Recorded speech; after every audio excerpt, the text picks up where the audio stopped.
Good evening and thanks for joining us. I'm Dawn Hasbro. And I'm Jeff Herndon. A dispute between neighbors erupts in gunfire. Tonight, an elderly man is dead, killed by an off-duty Chicago police officer after that officer's wife had been shot. The incident happened at about 2:45 this afternoon in the 8500 block of South Carpenter Street. As Craig Wall reports, the dead elderly man's family says the problems have been brewing for years. Family members were overcome with emotion after learning 86-year-old Joseph Huff Jr. had been shot and killed in his backyard. It was how one relative feared the long-standing dispute with a police officer and his wife next door would end. I begged my aunt to come from over there. Every time I go there, I said, look, leave this place, sell this house. You don't need to be, you're too old to be arguing with these people like this.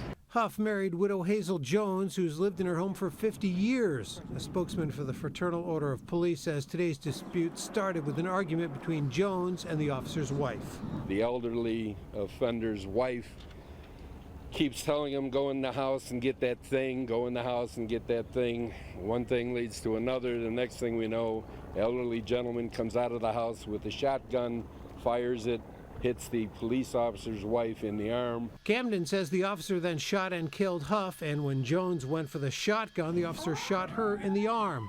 Huff's granddaughter says neighbors told her it played out differently. They heard my grandfather screaming from the back, telling them to get them off of me. They were jumping on him. And I guess that's when he proceeded to go get his firearm. Relatives say the feud has been going on for years. I know they handcuffed Joe Huff out here one day to the fence out here in the heat. They believe the officer should have called 911 after the argument. His profession as a police officer, I think he took justice in his own hands.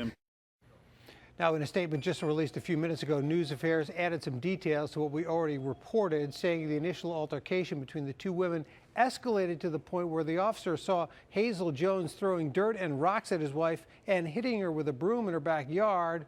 That's when Joseph Huff went for his gun, according to News Affairs. Jones has been treated and released from the hospital. The officer's wife underwent surgery and remains in stable condition tonight. Dawn. All right, Craig Wall, thank you very much.